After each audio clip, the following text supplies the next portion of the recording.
Welcome to civil service simplifier. Packaged water അല്ലെങ്കിൽ mineral water ഇതിനെ high risk ഫുഡിലേക്ക് categorise ചെയ്തിരിക്കുകയാണ് food safety and standard authority of India. ഇങ്ങനെ ഒരു മൂവ്മെന്റിനുള്ള കാരണം എന്ന് പറയുന്നത് ഈ മിനറൽ വാട്ടറിന്റെ യൂസ് കൂടി വരുന്നുണ്ട്. അതുകൊണ്ടാണ് ഇങ്ങനെ ഒരു ചേഞ്ച് വന്നിട്ടുള്ളത്. ഈ ഹൈ റിസ്ക് ഫുഡിലേക്ക് ചേഞ്ച് ചെയ്യുന്നത് അൺസേഫ് ആയതുകൊണ്ടാണ് അല്ല.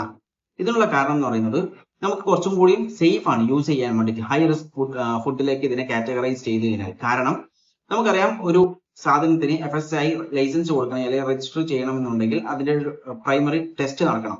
ആ ടെസ്റ്റ് നടന്നതിന് ശേഷമാണ് നമുക്ക് ലൈസൻസോ രജിസ്ട്രേഷനോ FSSAI കൊടുക്കുക. എന്നാൽ ഹൈ റിസ്ക് ഫുഡിന്റെ ഒരു കാര്യം എന്ന് പറയുന്നത് സാധാരണ രീതിയിൽ ഒരു നോർമൽ ടെസ്റ്റ് ആയിരിക്കും നടക്കുക. എന്നാൽ ഹൈ റിസ്ക് ഫുഡിന്റെ ഇതിൽ അഡ്വാൻസ്ഡ് ആയിട്ടുള്ള ഒരു ടെസ്റ്റ് ആണ് ആദ്യം നടത്തുക രജിസ്ട്രേഷന് വേണ്ടിയിട്ട്. അതിനുശേഷം എല്ലാ ഇയറും ഒരു തേർഡ് പാർട്ടി എന്ന് പറയുന്നത് ഏതെങ്കിലും ഒരു തേർഡ് പാർട്ടി അല്ല, FSSAI ഓതറൈസ് ചെയ്തിട്ടുള്ള തേർഡ് പാർട്ടി എന്ത് ചെയ്യണം, എല്ലാ വർഷവും അതിനെ ഇൻസ്പെക്ട് ചെയ്തിട്ട് അതിനെ കൂടുതലായിട്ട് ഒന്നുകൂടി അഡ്വാൻസ് ടെസ്റ്റ് ചെയ്തുകൊണ്ട് ഇരുന്നിട്ട് അതിന്റെ കാര്യങ്ങളൊക്കെ കറക്റ്റ് ആയിട്ട് മോണിറ്റർ ചെയ്യുന്നതായിരിക്കും. അതുകൊണ്ട് തന്നെ ഇത് കുറച്ചും കൂടി പഴയതിനേക്കാളും കുറച്ചും കൂടി സേഫർ ആയിരിക്കും യൂസ് ചെയ്യാൻ വേണ്ടിയിട്ട്. എന്നാലും ഒരു പ്രിക്വേഷൻ എന്ന രീതിയിൽ നമ്മൾ പുറത്തേക്ക് പോകുമ്പോൾ പരമാവധി നമ്മളുടെ വീട്ടിൽ നിന്ന് തന്നെ വെള്ളം എടുക്കാൻ ശ്രമിക്കുക. ഓക്കെ, വീഡിയോ ഇഷ്ടപ്പെട്ടാൽ ലൈക്ക് ചെയ്യുക, ഇൻഫോർമേറ്റീവ് ആയി തോന്നിക്കഴിഞ്ഞാൽ മറ്റുള്ളവരിലേക്ക് ഷെയർ ചെയ്ത് കൊടുക്കുക. Okay, thanks for watching me.